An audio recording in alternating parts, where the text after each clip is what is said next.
के बाद आप सभी का स्वागत है। और जयपुर से ये बड़ी खबर, कांग्रेस ने उपचुनाव के लिए टिकटों की घोषणा कर दी है। वल्लभनगर से प्रीति शक्तावत को टिकट दिया गया है, वहीं धरियावत से नगराज मीणा को टिकट दिया गया है।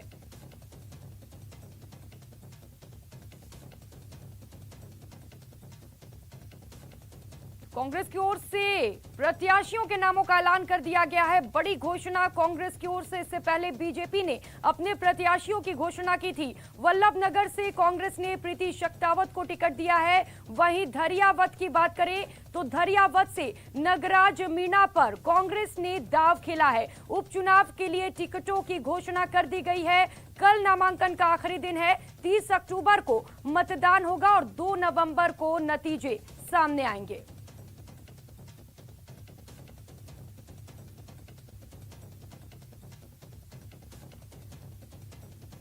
और इसी खबर पर ज्यादा जानकारी के लिए दिनेश शर्मा इस वक्त हमारे साथ जयपुर से लाइव जुड़ चुके हैं। दिनेश, बीजेपी कांग्रेस दोनों ही पार्टियों ने नामों के ऐलान कर दिए हैं। असली रण अब देखने को मिलेगी। क्या कुछ तैयारियां दोनों पार्टी की ओर से?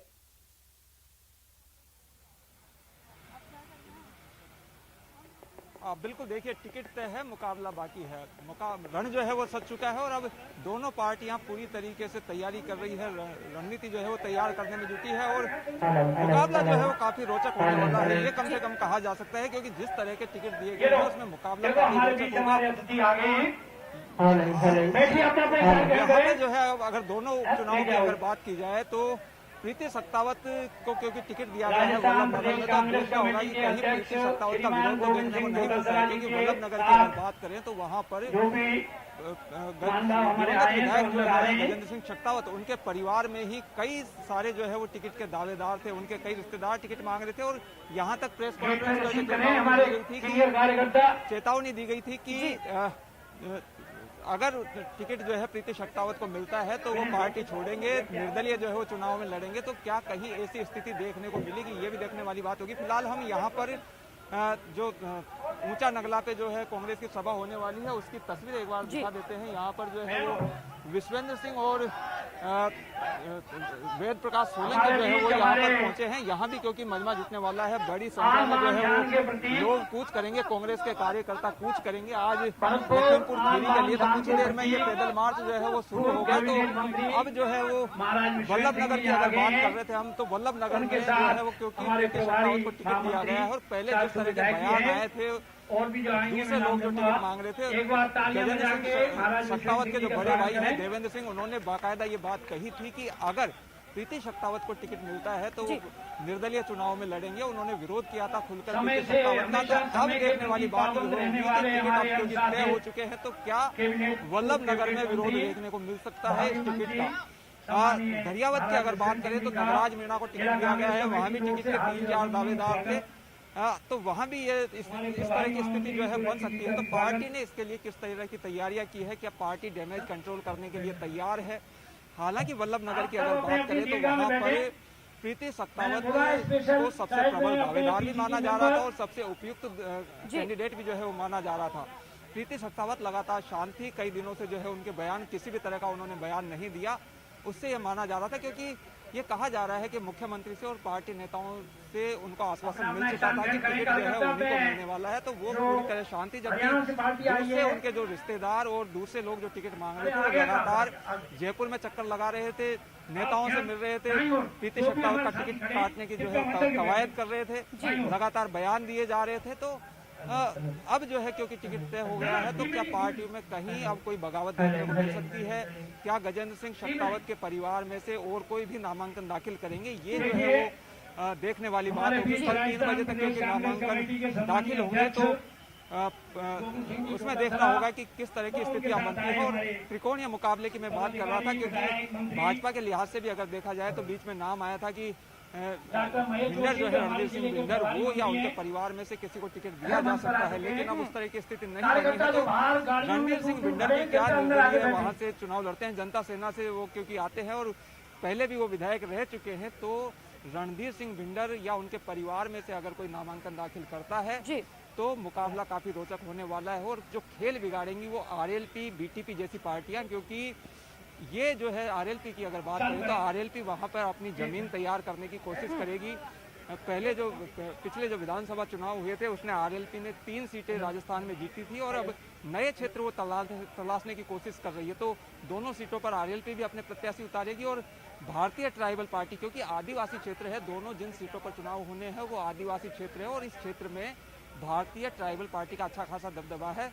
धरियावद सीट तो रिजर्व ही जो है वो एसटी कैंडिडेट के लिए, और वल्लभ नगर की भी अगर बात करें तो वहाँ पर करीब 70 से 75 हज़ार वोट ऐसे हैं जो बीटीपी का वोट बैंक कहे जा सकते हैं, जिनमें बीटीपी सेन लगा सकती है। तो बीटीपी अगर इस वोट को लेने में कामयाब होती है तो किसे आखिर इसका बड़ा नुकसान होगा, खासतौर से कांग्रेस को बड़ा नुकसान होने का अंदेशा इससे जताया जा रहा है। लेकिन फिलहाल जो है वो मैदान सज चुका है और दोनों सीटों पर अब उम्मीद की जानी चाहिए कि कड़ा और रोचक मुकाबला। बिल्कुल दिनेश, मैदान सज चुका है, लेकिन कांग्रेस ने उन्हीं प्रत्याशियों का ऐलान किया है जिस पर पहले से ही अटकलें चल रही थी। न्यूज 18 राजस्थान ने भी दोनों नामों को बताया था, लेकिन बीजेपी ने जिन प्रत्याशियों के नामों का ऐलान किया है ये बिल्कुल सरप्राइज था, किसी ने भी इन नामों के बारे में नहीं सोचा था। तो क्या लगता है वे 2 नाम जो बीजेपी ने घोषित किए हैं उन पर बीजेपी को जीत मिलेगी? जितने भी श्रोता यहाँ आए हुए हैं सभी से विनम्र निवेदन है कि सभी शांति बनाए रखें। आपके भी जी बिल्कुल, देखिए अभी हम जो है क्योंकि यहाँ वल्लभ नगर में है, यहाँ जो हम ऊंचा नगला पे आए हुए हैं, यहाँ भी कांग्रेस के कई नेता हैं। टिकट पे किस तरह की जो है वो कवायद है। जहाँ तक आपने सवाल किया बीजेपी का, तो बीजेपी ने टिकट क्योंकि घोषित करती है वो काफी चौंकाने वाले नाम है, क्योंकि ये माना जा रहा था कि कम से कम धरियावद से जो है वो गौतम लाल मीणा जो विधायक हैं उनके पुत्र को जो है वो टिकट मिलेगा। कन्हैया लाल को जो है वो बड़ा दावेदार वहां से माना जा रहा था, लेकिन ऐसा नहीं हुआ। वहां से जो टिकट दिया गया है वो दिया गया है खेत सिंह को। ये बड़ा चौंकाने वाला नाम है और पार्टी के जो नेता है भाजपा के वो भी काफी चौंकाने। और यहाँ पर आप देख सकते हैं कि तस्वीरें जो है वो यहाँ पर अभी ऊंचा नगला में यहाँ पर कई कांग्रेसी नेता जो है वो जीते हुए। यहाँ पे हम महेश जोशी जी से भी बात करने की कोशिश करेंगे कुछ देर में। जो है महेश जोशी यहाँ से, क्योंकि कांग्रेस का आज बड़ा मार्च होने वाला है, कई कांग्रेस नेता यहाँ पर जुटने वाले हैं, पीसीसी भी यहाँ पर आएंगे, उनसे भी हम यहाँ पर बात करेंगे। तो दोनों सीटों पर अगर मुकाबले की बात की जाए तो दोनों ही सीटों पर कड़ा और रोचक मुकाबला होने की उम्मीद है। किया गया है। प्रीति सख्तावत जो है वो बड़ी दावेदार थी और उनके नाम पर आखिरकार जो है वो मुहर लग चुकी है। प्रीति सख्तावत जो है वो गुलाब सिंह सख्तावत की पुत्रवधू है। गुलाब सिंह सख्तावत एक बड़ा नाम रहे हैं मेवाड़ में और काफी दबदबा उनके परिवार का रहा है। गुलाब सिंह सख्तावत 5 बार जो है वो विधायक बने, इसके साथ ही गृह मंत्री रहे। स्वतंत्रता सेनानी के तौर पर उनकी पहचान है। तो स्वतंत्रता सेनानी के तौर पर उनकी पहचान है। मेरे साथ में डॉक्टर महेश जोशी भी हैं, उनके सबसे पहले हम बात करेंगे। सर, सबसे पहले दोनों सीटों पर टिकटों का ऐलान हो गया है, वल्लभ नगर में और धरियावद में। वल्लभ नगर से टिकट मिला है प्रीति सख्तावत को और धरियावद से टिकट मिला है नगराज मीणा को। क्या कहेंगे, कितनी उम्मीद कांग्रेस की? कांग्रेस दोनों सीटें जीतेगी। बहुत सोच विचार करके जन भावनाओं के अनुरूप, कार्यकर्ताओं की भावनाओं के अनुरूप टिकट दिया गया है और कांग्रेस दोनों सीटों पर जीतेगी। क्या वो मुद्दे हैं जिनके हिसाब से कांग्रेस उम्मीद कर रही है?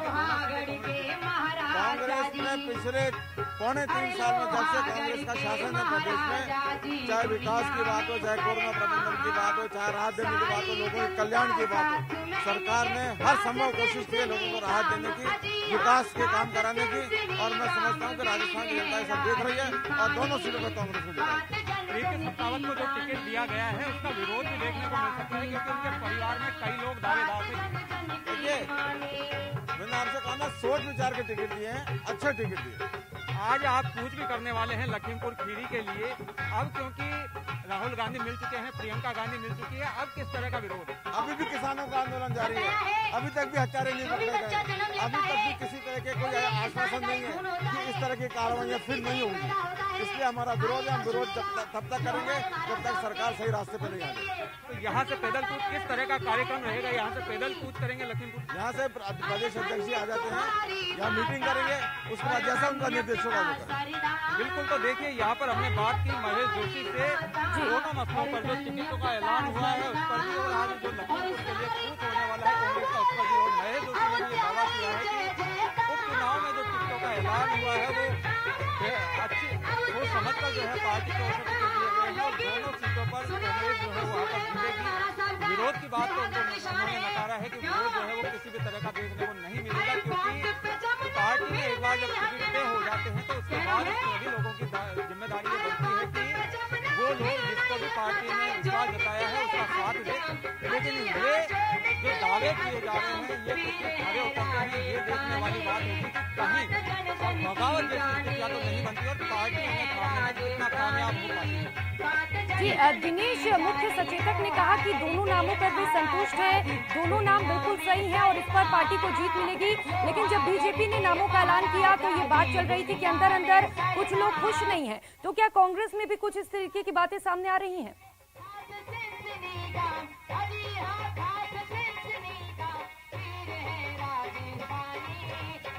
देखिए, क्योंकि यहाँ पर शोर शराबा ज्यादा है, मैं आपका सवाल तो ज्यादा नहीं समझ पाया, लेकिन मेरे को ये लगता है कि जिस तरह का आपने सवाल किया, भाजपा और कांग्रेस दोनों की अगर बात करें तो विरोध केवल कांग्रेस में ही नहीं बल्कि भाजपा में भी देखने को मिल सकता है। जिस तरीके से भाजपा में टिकटों का ऐलान किया गया है तो भाजपा में भी विरोध देखने को मिल सकता है।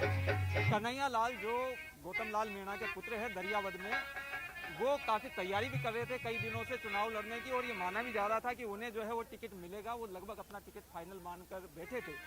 लेकिन आज जिस तरह के नामों का ऐलान हुआ है तो वो काफी चौंकाने वाला है और ये भी कहा जा रहा है कि कन्हैया लाल मीणा भी विरोध कर सकते हैं, बगावत कर सकते हैं, निर्दलीय नामांकन दाखिल कर सकते हैं। अगर ऐसा करते हैं, एक और संभावना जताई जा रही है कि कहीं कन्हैया लाल मीणा से कांग्रेसी भी जो है वो संपर्क कर सकते हैं। अगर ऐसा होता है तो ये बड़ा नुकसान भाजपा के लिए हो सकता है, क्योंकि ये सीट लगातार 2 बार से भाजपा के खाते में थी। गौतम लाल मीणा लगातार 2 बार से यहाँ से जीत रहे थे, और अगर अब जो है वो कन्हैया लाल मीणा कुछ बगावत करते हैं, क्योंकि ये कहा जा रहा था कि कन्हैया लाल मीणा के प्रति सहानुभूति भी हो उसके समय, और कन्हैया लाल मीणा को उपयुक्त दावेदार।